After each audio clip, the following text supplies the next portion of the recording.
Leo sasa tuingie katika ngwe nyingine. Niwatajie tu baadhi ya vigogo ambao wameandika ilmu tarikh. Tukisema kwamba tarikh, asiratu nabawiyya la tatajazzau an ilmi tarikh.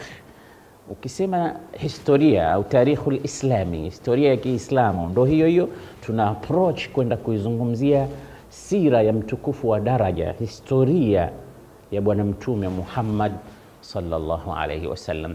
Kwa hiyo lazima tutaje ile mihimili yake, vigogo vyake, wa ulama wake, wanachuoni wake walioizungumza historia au walioanza kuiandika na wakajishughulisha na ilmu ya tarikhi. Ni vizuri mno wasikilizaji wetu, ndugu zetu wote wanaofuatilia wajue imeandikwa na nani na wa mwanzo walioandika historia ni akina nani. Leo sisi tumeufahamu ulimwengu vizuri kweli kupitia Qur'anul Karim ambayo nayo imejaa historia, lakini pia kwa uchambuzi mwanana wa wanachuoni wetu ambao kwa bahati nzuri sana ilmu yetu ya tarikh ni ilmun lahu sanad, ina mapokezi.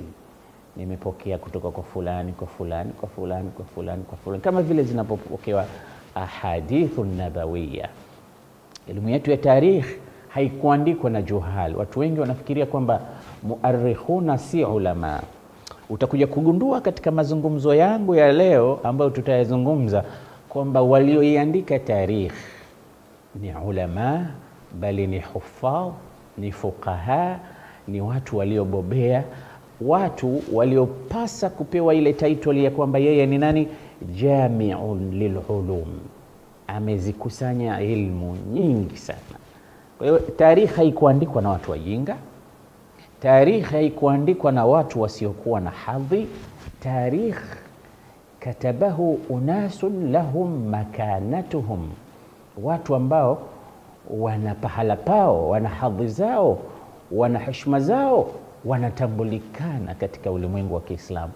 Ni akina nani? Ndio waliotuletea na wakatuandikia hizi tarikh.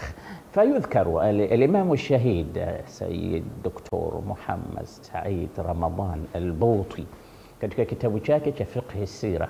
Huyo ni katika wanachuoni wetu ambao juzi tu walimuua pale Syria alipokuwa anasomesha kitabu cha Allah subhanahu wa ta'ala katika Masjid al-Amawi, anazungumzia tafsiri ya Qur'an na kusomesha darasa. Ni mmoja katika ulama mashuhuri mno katika wakati wetu huu, Dr. Muhammad Said Ramadan al-Buti.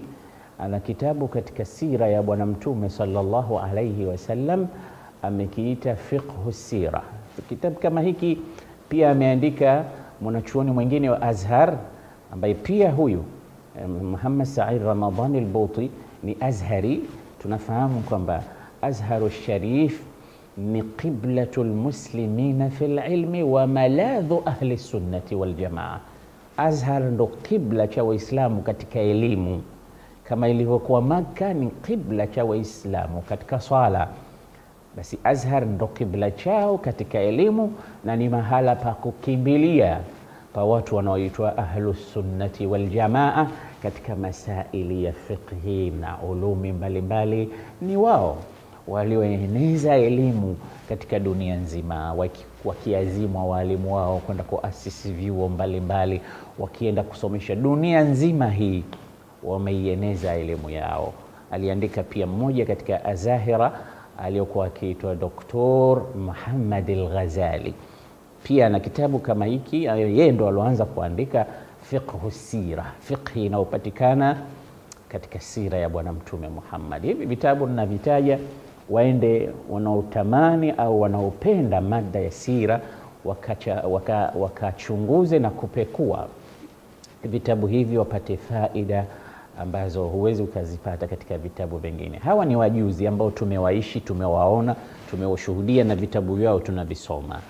Lakini nataka niwapeleke mbali. Ni nani wa mwanzo katika ulimwengu wetu wa Kiislamu alladhina ihtammu bikitabati tarikh? Nimekitaja kitabu cha Fiqh as-Sira cha Dr. al-Buti, kwa sababu ametaja pale, anasema yudhkaru anna awwala man ihtamma bikitabati at-tarikh au as-sirati an-nabawiyya, awwalu man ihtamma bikitabati as-sirati an-nabawiyya Urwa ibn Zubair. Katika watu ambao wanatajwa kwamba ndio wa mwanzo waliokuwa na nia na wakaandika sira ya mtukufu wa daraja Bwana Mtume Muhammad, alikuwa Urwa ibn Zubair katika mwaka wa 92 Hijria. Leo tuko mwaka 1400, na kwa ajili hiyo aliandika sira ya Bwana Mtume sallallahu alaihi wasallam Urwa ibn Zubair. Na Urwa si mtu mdogo, ndio maana nikasema alladhina katabu at-tarikh ulama ajillah. Tarikh au sira imeandikwa na wanachuoni peke yake. Urwa ibn Zubair ni mmoja katika lile kundi la wanachuoni 7 pale Madina, ambao ni maarufu kwamba ukiwataja fuqaha 7 ala rasihim Urwa, lazima pia uwajue hawa. Kama wewe unapenda sana history na tarikh, uwe nao majina yao, kwa sababu ni fahari yetu hawa watu. Kanat alfatawa taduru wala taduru illa alaihim. Hizi fatwa za mambo ya dini, sheria zilikuwa zikizunguka kwa watu 7 hawa wa Madina, ambao walieneza baadaye elimu mbalimbali. Urwa ibn Zubair, Sulaiman ibn Yasar, Ubaydillah ibn Abdullah ibn Utba, Kharijah ibn Zaid radiyallahu ta'ala, Zaid ibn Thabit katika watoto wake, Muhammad ibn al-Qasim, Abu Bakr ibn al-Harith, Abu Bakr ibn Abdurrahman ibn al-Harith ibn Hisham, hao katika hao, na Sa'id ibn al-Musayyib. Hawa ni katika fuqaha 7. Urwa ibn Zubair,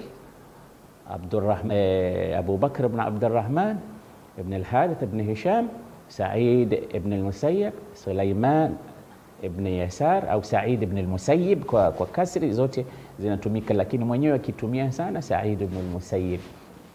Urwa ibn Zubair wa kwanza, mtoto wa Zubair ibn al-Awwam. Utawakuta fuqaha 7 au fuqaha 7 hawa wote ni katika vizazi vya masahaba. Urwa ibn Zubair babake ni Zubair ibn al-Awwam, hawari Rasulillah sallallahu alaihi wasallam. Ubaydillah ibn Abdullah ibn Utba wa pili, huyu vile vile ni katika vijana wa masahaba baba zao. Alafu anakuja Muhammad ibn au al-Qasim ibn Muhammad ibn Abi Bakr, mjukuu huyu wa Abu Bakr as-Siddiq, ambaye alikuwa akikusanyikana na watu mbele yake, alafu akiulizwa baadhi ya maswali kwa elimu yake alikuwa pia akisema la adri, tawadhu yake. Watu wakimuuliza, we hujui fuqaha 7, nani atajua? Akasema atajua yule aliyefundishwa na Allah subhanahu wa ta'ala. Watu wakisikitika, hajui. Asema la yaghurrannakum tulul hiyati wala kathrati nnasi hauli, msiangalia hizi ndevu zangu zilivyokuwa refu, wala watu wengi kunikusanyikia mbele yangu. Msidanganywe na hicho, mimi sijui mlilouliza. Angalia, hao tunawataja kwamba ni fuqaha 7, lakini wanaulizwa maswali mara nyingine wanasema la adri. Ni masomo makubwa tunayosoma kutoka kwa hawa watu, wanatufundisha mengi sisi katika ulimwengu wa dawa. Naam. Haya, Urwa ibn Zubair wahifadhi hao, wachukue waandike, wajue hawa ndio fuqaha 7. Ubaydillah ibn Abdullah ibn Utba wa pili, Sulaiman ibn Yasar wa 3, Sa'id ibn al-Musayyib wa 4, Kharij ibn Zaid wa 5, Muhammad ibn al-Qasim ibn Muhammad ibn al-Qasim ibn Muhammad ibn Abi Bakr. Alafu wa mwisho katika hao tumeshawataja wa 6, Urwa ibn Zubair, Kharij ibn Zaid, Ubaydillah ibn Utba, Sulaiman ibn Yasar, na Sa'id ibn al-Musayyib, na al-Qasim ibn Muhammad, na Abu Bakr ibn Abdurrahman ibn al-Harith ibn Hisham. Wa 7 wachukue hao ili upate kuwafuatilia katika ulumu walizozieneza na kufundisha ulumu. Kwa hiyo Urwa ibn Zubair mwaka 92, Urwa alikufa mwaka 94 Hijria takriban. Huo ndo mwaka wake wa kuondoka katika mihna aliyoyapata, akakatwa mguu lakini mwaka 92 kabla miaka miwili kufa alikuwa ameiandika tarikh au sira ya bwana mtume Muhammad sallallahu alayhi wasallam. Huyo ni wa mwanzo. Wa pili katika watu wanaotajwa au waliotaja Dr.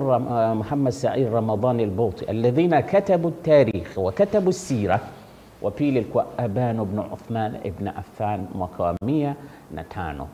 Urwa 92 alianza kuandika, Aban ibn Uthman ibn Affan huyu ni mwanawe Uthman ibn Affan katika mwaka wa 105 akaiandika sira ya bwana mtume Muhammad sallallahu alayhi wasallam. Kisha baadaye akaja mwana mwingine katika muarrikhina ashabu siyari walioandika akiitwa Wahb ibn Munabbih au Wahb ibn Munabbih, naye katika mwaka wa 115 au 110 kati ya hapo 110 na 15 aliandika na yeye sira ya bwana mtume. Baadaye akaja Shurahbil ibn Saad katika mwaka wa 123. Kisha mwaka wa 124 akaja mmoja katika vigogo na walimu wa Imam Malik akiitwa Ibn Shihab az-Zuhri, akaandika naye sira ya bwana mtume Muhammad sallallahu alaihi wasallam. Fahaulai yu'tabaru min awail alladhina katabu sira, watu wa mwanzo alladhina i'tanau bikitabati sirati nabawiyya. Hawa ndio watu wa kwanza ambao waliandika. Ila daktari anasema katika chini pale, illa anna jamia ma kataba haulai lam yasiluna siwa shay'un yasir. Haya walioandika hawa au mengi au jullu, kiwango kikubwa cha maneno au cha masomo ya sira walioandika hawa haikutufikia sisi. Elimu nyingi za Kiislamu ndugu zangu zimepotea. Na katika mwaka ulioanguka Daulatul Abbasiyya tulizungumza kwamba vitabu vyote vile vilivyokuwa katika maktabati kubwa kubwa vilitoswa katika mito. Kwa elimu nyingi sana watu walioandika zilichafuliwa na kuharibiwa na Maghuli au Tatari au wale waliokuwa maadui wa Waislamu wakati huo katika vita waliodondosha Daulatul Abbasiyya. Ni katika huzuni kubwa mno miongoni mwa hasara sisi tulizozipata ya elimu nyingi zilizopotea katika elimu ya sira na tarikhi na nyinginezo kupotea kwa staili hiyo. Lakini pia kilichoandikwa na hawa watu watano tuliowazungumza hakikufika, isipokuwa anasema shay'un yasirun, kitu kidogo mno kilichokuwa kimetufikia. Rawah at-Tabari, akakipokea mmoja katika wanachuoni wetu wakubwa akiitwa Abu Ja'far Muhammad ibn Jarir at-Tabari, ambaye tutamweleza baada ya muda mfupi. Akachukua baadhi ya hivi akavipokea na kuvieleza katika historia yake. Lakini pia katika mwaka wa 152 baada ya Ibn Shihabi az-Zuhri alikuja nguli mwingine katika muarrikhina akiitwa Muhammad ibn Ishaq. Muhammad ibn Ishaq huyu ambaye aliandika kitabu chake mashuhuri kinaitwa Al-Maghazi mwaka wa 152 mpaka miaka 50 kutoka katika kutungwa kwa kitabu hiki. Pia nacho ambacho kilipotea au mengi aliyoandika katika Maghazi hayakutufikia, isipokuwa kitu kidogo ambacho kilikuja baadaye kikaendelezwa na huyu Muhammad ibn Abdul Malik ibn Hisham katika sira ambayo imo mikononi mwetu leo inayojulikana kama Siratu ibn Hisham. Siratu ibn Hisham ni kitabu muhimu sana katika sira ya bwana mtume Muhammad, nayo ni bakaya ya kitabu cha Al-Maghazi cha Muhammad ibn Ishaq, ambaye Sira ibn Hisham ni kama amepokea kutoka kwa huyu Muhammad ibn Ishaq katika kitabu chake cha Al-Maghazi. Huyu Muhammad ibn Abdul Malik alikuwa katika zama moja na wakati mmoja na al-Imamu al-Shafi'i, bali alikuwa ni sahibi yake mkubwa katika asri ya al-Imamu Muhammad ibn Idris al-Shafi'i. Kwa ufupi sana, hawa tuliowataja ndio awail alladhina katabu sira. Sasa tuwataje tu baadhi ya wanachuoni wategemeao katika vitabu vyao vya history. Labda mtu anaweza akapenda kurudi kuitafuta elimu hii ya tarikhi, aihifadhi yeye mwenyewe na aitafute na awe muarikh. Na lazima tujishughulishe na elimu ya tarikhi, tujue asili yetu, tujue ulama wetu. Miongoni mwa hawa watu ambao tutawataja vigogo wakubwa, acha hawa tuliowataja ambao sira zao haikutufikia isipokuwa chache ambazo zilisimliwa baadaye na vijana wengine au ulama wengine waliokuja.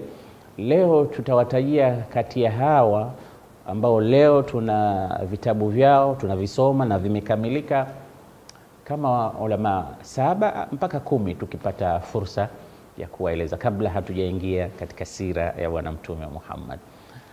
Mara nyingi sana utasikia Tarikh at-Tabari, na hii ni katika ahamu kutubi tarikh.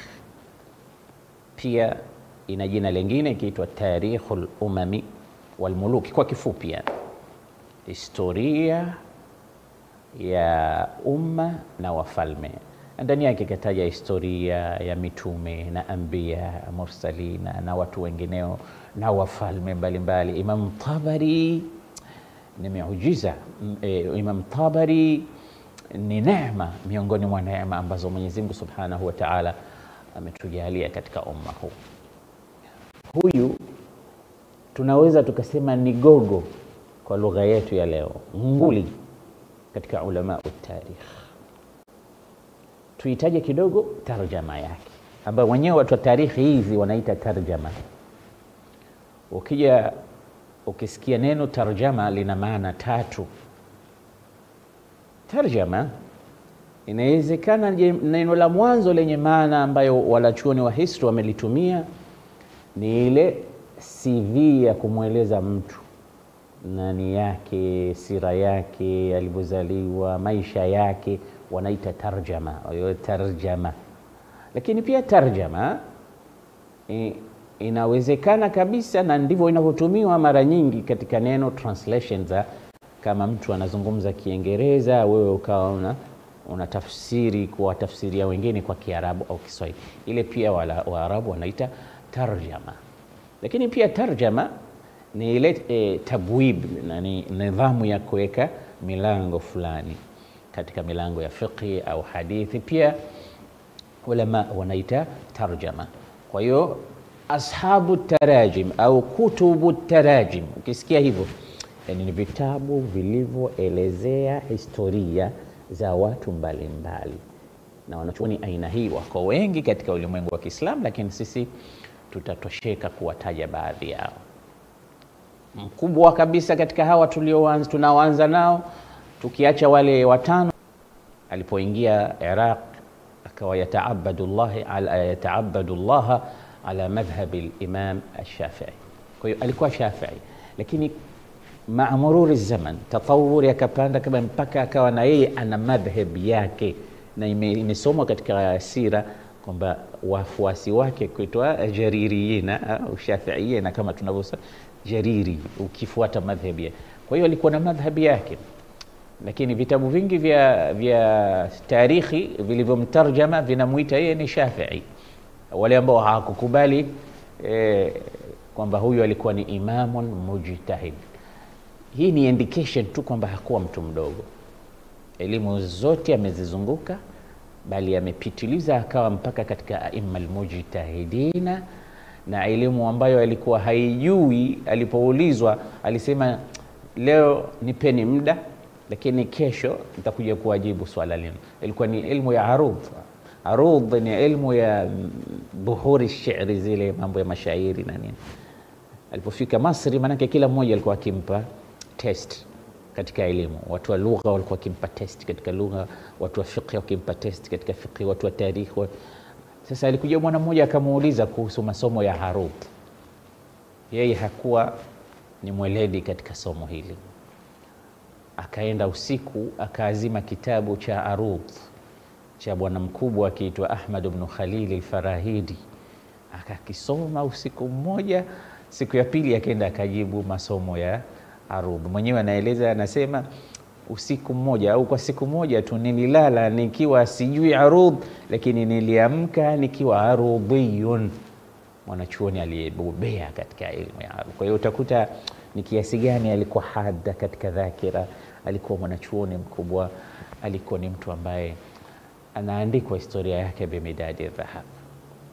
Nitarudi kidogo kwa Imam Tabari, lakini wacha niwataje wengineo ambao walikuja wakaandika elimu ya tarikh. Imam Tabari kazaliwa mwaka 224, kafa mwaka 310 Hijria. Baada yake yeye alikuja mwanachuoni mwingine nguli ambaye tunatumia sana vitabu vyake kujua historia na tarikhi kwa jumla na sira ya bwana mtume. Huyu na al-Imamu al-Dhahabi ambaye naye kazaliwa baadaye katika mwaka 600 na takriban 73.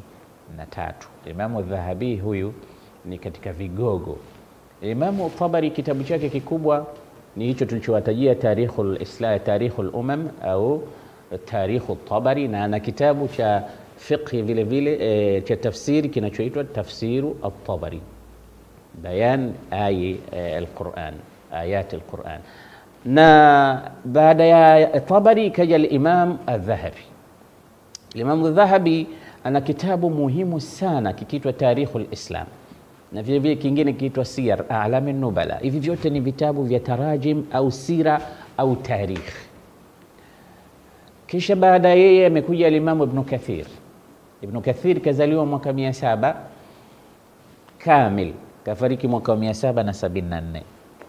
Kisha baada yeye kaja mwanachuoni mwingine mkubwa, wengine nimewavuka maana hapa katikati yao al-Mas'udi, yuko Ibn al-Athir aliyezaliwa mwaka 555, au wengine kwa sababu nawataja wale wakubwa zaidi ambao leo vitabu vyao viko katika ulimwengu wa historia na la ghina anna bihim anha, lazima tuvitafute, tuvifuatilie, tuchukue angalau nabadhati ya sira.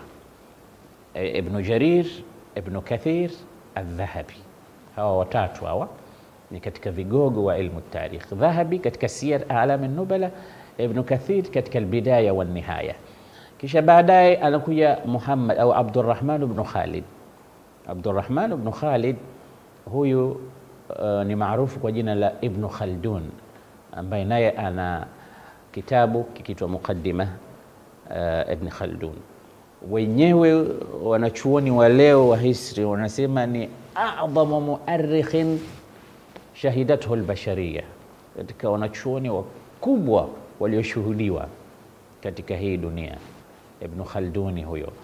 Alafu vile vile baada yake anakuja al-Imam Ibn Hajar al-Asqalani, pia ameandika katika tarikh. Hawa ni a'dhamu ma katabu au man katabu fi tarikh wa siyar. Ibn Hajar al-Asqalani kazaliwa mwaka wa 770 na yani mwaka alokufa Ibn Kathir. Ibn Kathir kafa mwaka 774. Ibn Kathir kafa mwaka 774. Ibn Hajar kazaliwa mwaka 773, kwa maana kwamba alipokufa Ibn Kathir, Ibn Hajar alikuwa na mwaka mmoja umri wake. Wote hawa ni ulama wetu kibar alladhina katabu fi tarikh al-islami. Baadaye anakuja mwanafunzi wake Ibn Hajar akiitwa As-Sakhawi, ambaye kafariki naye mwaka 902. Baadaye anakuja al-Imam As-Suyuti, ambaye naye Imam Suyuti kafariki mwaka 911. Hizi ni tarikhi za watu ambao tunaona si muda mrefu katika hao waliokuja baadaye, ni watu wa juzi, lakini nao imepita miaka wameandika tarikh al-Islam. Turudi kwa Imam Tabari. Kisha baadaye wakafuata wengineo ambao ni wakileo na wa kisasa ambao wameandika, na tutawataja baadaye ili kuvitafuta vile vitabu vyao kupata faida ndani yake. Al-Imam Tabari alayhi rahmatullah alipokuja zake Madina, Baghdad, kwa kweli alizunguka kutoka Iran kuja zake Baghdad, akaenda Kufa, akaenda zake Basra, akaenda zake Masri, akaenda zake Syria, Sham, akawa ni mwenye kuzunguka Masri kule kote kama ilivyokuwa kawaida ya muarrikhin.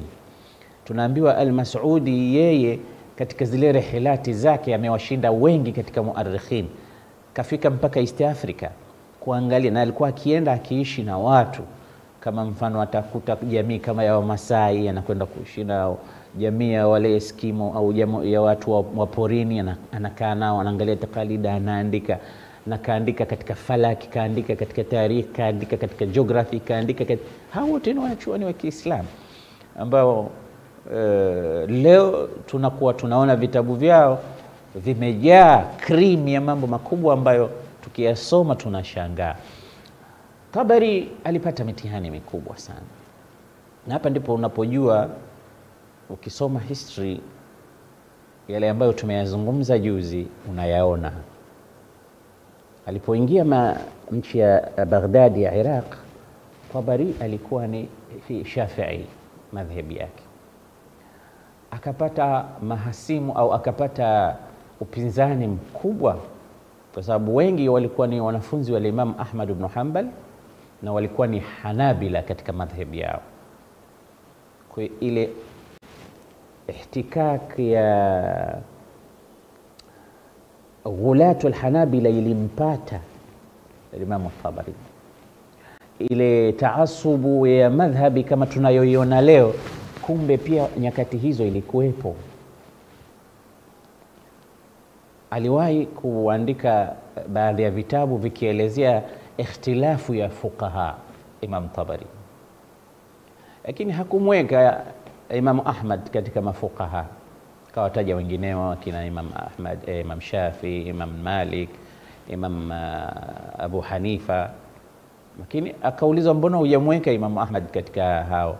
Asema Imam Ahmad alikuwa ni muhaddith, yani kuwa ni mtu wa hadith. Kauli yake hii ilizua mgogoro mkubwa sana kutomweka Imam Ahmad katika fuqaha, na ikachukua fitna kubwa juu yake. Kumbe huyu jamaa huyu anatudharau hivi, anamdharau imamu wetu, anamwambia kwamba sio faqih, kitu kama hicho. Yani kilipita katika wafuasi wa Imam Ahmad ibn Hanbal, akapigwa vita sana, na alikuwa vile vile akitoa rudud mbalimbali. Mmoja katika radi ambazo alikuwa akiradiana na mwanawe Abu Daud ambaye kiitwa Abu Bakr. Abu Daud huyu sahibu sunan, katika sunan za vitabu hivi nasikia rawahu Abu Daud, alikuwa na mwanawe akiitwa Abu Bakr, aliishi naye Imam Tabari katika wakati wao. Basi rudud mbalimbali zilikuwa zikifuata, challenge mbalimbali, ihtikakat mbalimbali.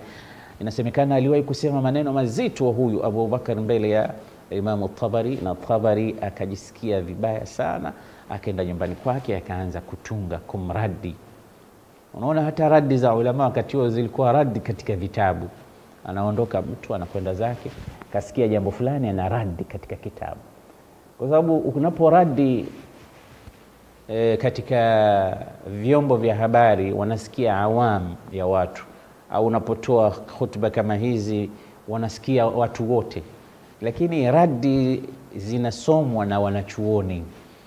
Hata Ibn Taymiyyah katika asri yake alikuwa yeye ana upinzani mkubwa na watu waliokuwa tofauti na yeye katika aqida, katika belief ambayo yeye akibelieve, na aliishi katika zama za Ash'ari sana Ibn Taymiyyah.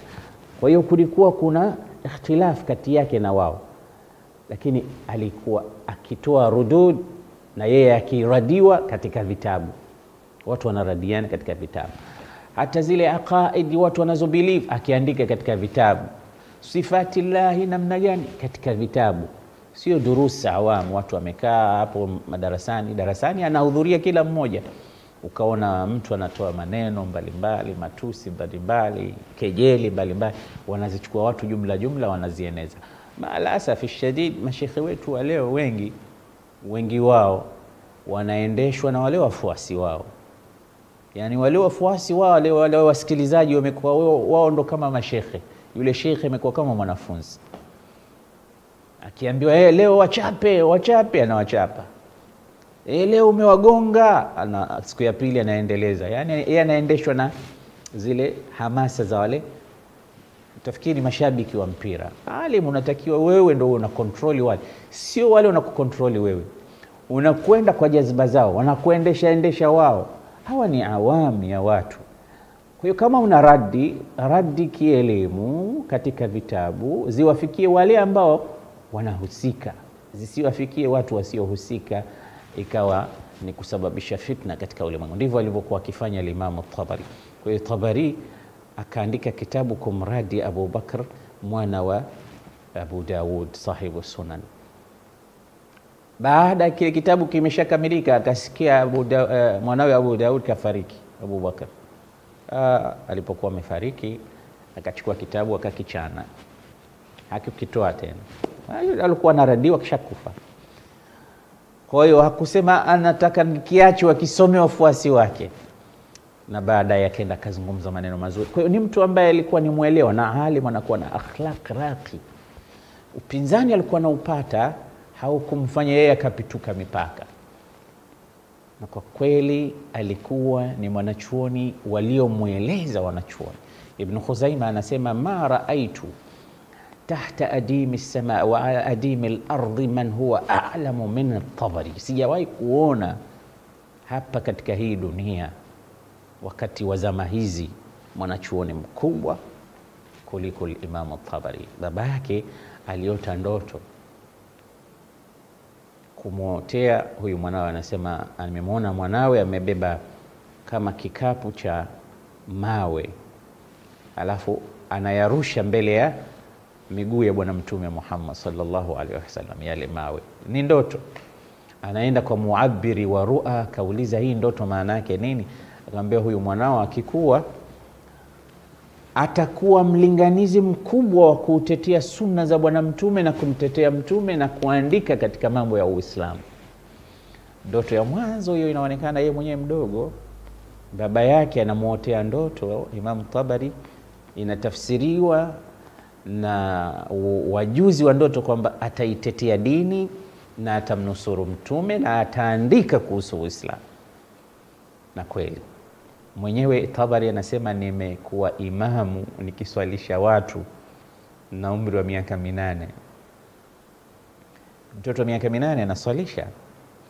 Kisha anasema nimeanza kutunga na kuandika hadithi. Anasema badatu aktubu alhadith wa ana ibn 9 sini. Miaka 9 anaandika hadithi za bwana Mtume. Kwa hiyo Tabari ni muhaddith, Tabari ni faqih, bali ni mujtahid. Tabari ni alim wa aliyezikusanya elimu zote, nahia ya lugha, nahia ya adab, nahia ya balagha, nahia ya ilmu ya sarf. Hizi elimu za lugha zote alikuwa nazo. Kisha alikuwa ni mtu wa arud, ni mtu wa fiqh, ni mtu wa usul, ni mtu wa hadith, ni mtu wa tafsir. Tafsiri yake ni maarufu, ambayo wengi sana katika mufassirina wanaokuja wanachukua kutoka hapa. Ndio maana akaitwa Shaykhul Mufassirin, babu wa wafasiri wote, shekhe, mzee wa wenye tafsiri. Kwa hiyo tafsiri zilizokuja baadaye, tafsiri kongwe tunayojua sisi basi ni tafsiri ya Tabari, wakaja kina Ibn Kathir, na hii ameitunga baada ya istikhara. Wanasema miaka 4 anafanya istikhara Tabari juu ya kuiandika tafsiri ya Qur'an. Miaka 3 mpaka 4 akapata nafasi, akaanza kuandika baada ya kuwauliza wanafunzi wake, je, mko tayari kusoma kitabu kitakachokuwa na zaidi ya kurasa 1030? Anawauliza, manake sasa niko ready, nataka kuanza kuandika. Hal tanshatuna biqiraati akthar min 30,000 waraqa, mnaweza mkasoma hizo zaidi ya 30,000?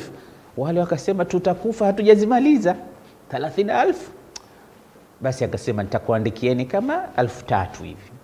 Ndo akaandika kitabu chake cha tafsiri Tabari 3,000 waraqa, na akaandika kama hizo za tafsiri tarikhi ya Tabari. Na uzuri wenyewe, tarikhi hii kaanza kutaja kuanzia kabla ya kuumbwa Adam mpaka kuumbwa Adam, mpaka zama zake alipokuwa anaishi. Ni tarikhi al-umami, ni tarikhi al-anbiya, ni tarikhi ar-rusuli, ni tarikhi al-muluk. Mitume, anbiya na rusul na watu wengineo na wafalme wote kaurudhisha. Hiyo kitabu ni kikubwa kweli, na ziko ajza ya Tarikh at-Tabari. Kamtaja Nabii Adam, kenda akataja baada ya Adam, kenda mpaka kwa Nabii Nuh, kenda anawataja mpaka kaja kumtaja mtukufu wa daraja Bwana Mtume Muhammad sallallahu alaihi wasallam. Anaendelea mpaka akaja kwa makhalifa, anaendelea mpaka kwa dola Umawiya, Abbasiya, anaendelea mpaka yani sio kufikirisha kwa daula zile zilizokuja baada, yani mpaka katika kipindi chake yeye alichokuwa naishi. Hakupitiliza kwenda mpaka katika hizi dola tulizozizi. Hizi zimekuja kuendelezwa na wengine. Yani kwa maana kwamba alikuwa mtu anaandika tarikhi za zamani mpaka ule wakati wake yeye anaoishi. Imam Tabari tutakuja tunampata kwamba amekaa katika hizi zama ambazo tayari Daulatul Amawiya ilikuwa imeanza kukata roho na imeshakatika. Sasa inakuja nyingineyo Daulatul Abbasiya, ambayo ndio hiyo ilokutana na kina Imam Shafi'i, kina Ahmad ibn Hanbal, na baadaye kwa sababu kafa katika mwaka wa 310, umri wake wote aliishi miaka 86. Kwa hiyo kuanzia bad'ul khaliqa mpaka Nabii Adam mpaka wakati wake alikuwa anaishi yeye, kaandika historia. Jambo kubwa. Imam Tabari baada ya kupata misukosuko pale nchi ya Basra au Baghdad, ambapo ndipo alipokufa na akazikwa, na mazishi yake yalikuwa yanasikitisha kwa sababu watu walimfanyia fujo na vurugu mpaka ikawa msikitini hatoe tena darasa. Angalia wanachuoni wakubwa. Ndio maana tunasema ukisoma historia utakuta mambo mengi unayoyaona leo sio mageni. Mtu kufanywa fujo katika darasa zake, akabebwa, akapigwa, akatolewa, akatupwa nje, watu wakawa wanamzungumza vibaya, wanamtusi, wanamtukana, watu wanamfanya manake kejeli. Hilo lilimpata Imam Tabari mpaka ikawa hawezi tena kutoa darasa zake msikitini, akafanya darasa zake nyumbani. Na huko nyumbani wakamfuata huko nyumbani kwake, wakawa wanarusha na mawe, wanapiga, akawa yuko kama mfungwa, kama tahta iqamati aljabri, anawasomesha wanafunzi wake mpaka kufa kwake. Pia walikataa jeneza lake lisiende katika makaburi ya Waislamu. Tizama, angalia Muislamu giant kama huyu katika ulum, kisome kitabu chake cha tafsir, kisome kitabu chake cha tarikh, angalia elimu yake ilivyokuwa, muangalie cheo chake, anaitwa Sheikhul Mufassirin. Alafu kuna watu wakati huo walikuwa wanamuona si Muislamu, kuna watu wakati wake wakimuita zindiq, kuna watu wakati wake wakimuita ni mtu amepinda, mpaka watu msende mkamsikiliza, huyu si katika watu wanaofaa kusikilizwa. Maneno haya unayasikia sana leo katika vyombo vya habari. Kwa hiyo ukisikia haya unaona kumbe sio mageni. Ndio maana al-Mas'udi anasema amma ba'du fa-tarikh wal-akhbar fihi li nafsi al-aqil i'tibaru wa lil-mustabsir istibsaru kayfa ata al-qawm wa kayfa saru يجري على الغائب يجري على الحاضر حكم الغائب ويثبت الحق بسهم الصائب kisha sema وينظر الدنيا بعين النبل ويترك الجهل لأهل الجهل. Tarikhi inakusomesha mengi, kumbe sio mageni. Imam Tabari kafa, wakakataa asizikwe kwa sababu wanasema kuna watu hawafai kuzikwa katika makaburi ya Waislamu. Tuhuma mbalimbali. Moja katika tuhuma alizotuhumiwa, alikuwa anaambiwa yeye ni Rafidhi. Rafidhi ni hawa maghulat wa Shia wanaowatukana masahaba, wanaofanya vitu mbalimbali vinginevyo ambavyo ndo Rafidha. Akituhumiwa Imam Tabari kwamba yeye ni katika Rafidha Shia. Na kwa hakika kuna watu wawili wanaitwa Tabari, majina, kunia, kila kitu wanafanana. Abu Jaafar Muhammad ibn Jarir Tabari wako wawili, mmoja ni Sunni, mmoja ni Shia, lakini kuna tofauti ndogo tu. Mmoja huyu wa Kishia kuna jina Rustum au Rustam katika majina yake, Abu Jaafar Muhammad ibn Jarir ibn Rustam al-Tabari, yupo huyo wa Kishia. Sasa huyu akitunga watu wengi wanaweza kufikiria ni yule, au ukipata kitabu cha Ibn Jariri huyu kasema hivi, watu wengi wengine walikuwa kichanganya. Na wapo katika taarikhi za Kiislamu wengi wanafanana majina ambao usipochunga utasema huyu kasema kumbe si yeye, huyu kafanya kumbe si yeye. Huyo katika tuhuma alizokuwa akizipata Imam al-Tabari akiambiwa yeye katika Rawafidh, akiambiwa yeye ametoa fatwa kwamba hakuna kutia udhu ukapangusa ukakosha miguu, bali unafuta tu katika miguu. Fatwa zote hizi akinasibishwa nazo yeye, kwamba katika miguu usikoshe kwa maji, pangusa tu, fanya masahi na mambo mengineyo kama hayo. Katika aqida wakimfanyia rudud mbalimbali kuhusu aqida yake kwamba labda haiko sawa. Yote haya yalitokea wakati wa al-Imam al-Tabari, lakini dhalla sabiran muhtasiban, alivumilia, alisubiri. Ibn Jarir al-Tabari sio mtu mdogo. Ibn Jarir al-Tabari akafa katika mwaka 310 na wakakataa baadhi ya wapinzani wake, na watu walikuwa wakimtuhumu kwa tuhuma mbalimbali asizikwe hata katika makaburi ya Waislamu, akazikwa nyumbani kwake. Huyu ni mtu aliyezikwa ndani ya nyumba yake, na inasemekana mpaka watu ikawa wanakwenda salia, kwa sababu hata kumsalia ile watu hukupata, kwa sababu kuna watu wameshaika vizingiti wanamsalia irsalan kila siku wakipata fursa ya kufanya vile. Lakini dhikri yake walioiandika sira ya Bwana Mtume, bali ni katika watu wanaotegemewa sana katika mlango huu. Imamu wetu wa pili Ibn Kathir. Ibn Kathir kitabu chake maarufu Al-Bidaya wa Nihaya, haya kaandika mambo ya mwanzo mpaka mwisho, akafuata kama zile nyayo za al-Imam al-Tabari, kila wakati kila mtu na tarjama zake. Na pia Imam Ibn Kathir alikuwa Shafi'i al-madhhab, bali ndugu zangu wanachuoni wengi wa hadithi na wengine walikuwa ni katika madhhabi ya Imam Shafi'i.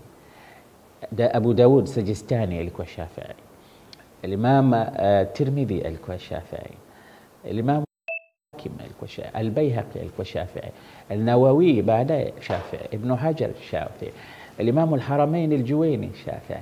Wote hao waliokuja walikuwa ni shawafa yataabaduna ala hadha al-madhhab. Bali aliyekuja baada ya al-Imam Ibn Jarir al-Tabari ni Imam al-Dhahabi. Pia Imam al-Dhahabi alikuwa Shafi'i al-madhhab. Imam Dhahabi alikuwa Shafi'i. Kitabu chake muhimu sana cha Tarikh al-Islami au Siyar A'lam an-Nubala, vile vile kitabu kingine na mengine mengi yakitarajam majina ya watu mashuhuri, wafayatul al-mashahir, vile vile kaandika manake vitu ambavyo huwezi wewe kuishi katika history bila ya kwenda kuvifuatilia na ukavisoma. Baada ya Imam Ibn Jarir kaja Imam Ibn Kathir, baada Imam Tabari kaja Imam al-Dhahabi ambaye ni maarufu sana, kisha Ibn Kathir. Ibn Kathir pia alikuwa ni Shafi'i al-madhhab. Kisha baada Ibn Kathir, baada ya wengineo ndio waliokuja, na mmoja katika wanachuoni wa Malikia ni Ibn Khaldun. Ibn Khaldun kazaliwa Tunis lakini kafia nafikiri Masri, na ni mmoja katika watu ambao wamezunguka sana dunia na wakaandika kitabu chake cha mukaddima na ibara tarikhi na ilmu al-ijtimai na mambo mengi, kaleta vitu vingi rahimahullah, na mambo makubwa kayaandika na sisi leo tumeyajua. Vile vile Imam Ibn Hajar al-Asqalani kaandika kitabu kinaitwa Ad-Durarul Kamina, Ad-Durarul Kamina, kuwataja ayani al-mi'ati thamina, kawataja mashahiri mbalimbali na historia mbalimbali na vitu vingi vya tarajim kaviendea pale. Na pia kuna kitabu kingine cha tarikh cha Imam Sakhawi. Imam Sakhawi ni mwanafunzi wa Imam Ibn Hajar al-Asqalani. Imam Sakhawi kafa mwaka 902. Imam Ibn Hajar al-Asqalani mwalimu wake ni al-Iraqi Abdurrahman au Abdurrahim al-Iraqi, Zain al-Iraqi. Alafu baada ya hao wamekuja nguli mzito Jami' lil-Ulum wal-Hikam, al-Imam as-Suyuti. Imam Suyuti ni habari nyingine. Kafa mwaka 911. Kaandika Tarikh al-Khulafa, kaandika vitabu vingi. Imam Suyuti ni yani, huyu kaandika katika kila elimu. Hakuna elimu yoyote katika elimu zetu isipokuwa utakuta kalamu ya Suyuti inafanya kazi pale. Katika lugha Jam'ul Jawami na alfia zake hizo, katika fiqh usiseme, katika usul usiseme, katika mustalah alhadith ndiye ndo kasherehesha ile Tadrib ar-Rawi ya al-Imam an-Nawawi. Katika kila fani kaandika al-Imam as-Suyuti. Tafsiri ya Qur'an, ulumi tafsiri hizo, si sababu nuzuli za tibyan, ulumi yani katika mambo kila hadith utakuta Imam Suyuti yupo pale. Tarikhi vile vile ametuandikia. Hizi ni nubadhi ya sira za wale maulama wetu ambao wameandika sira ya Bwana Mtume Muhammad sallallahu alaihi wasallam. Ilikuwa ni lazima tuwataje, ilikuwa ni dharura tuwaeleze kwanza, alafu baadaye ndo tuingie katika sira ya Bwana Mtume Muhammad sallallahu alaihi wasallam. Insha Allah siku ya kesho, Mwenyezi Mungu akijalia, kwa sababu darasa zetu zinaendelea kwa siku 3, leo na kesho na kesho kutwa, tutaanza rasmi kuingia sasa katika, inawezekana irhasat au kitu chochote kingine kitakachokuwa kinafungamana na historia tamu ya mtukufu wa daraja Bwana Mtume Muhammad sallallahu alaihi wasallam. Nawashukuru sana kwa kuacha nafasi zenu, kazi zenu, hali zenu, harakati zenu, mkawa mnasikiliza haya ambayo leo tumeafikiwa na Allah kuyazungumza. Mpaka hapa insha Allah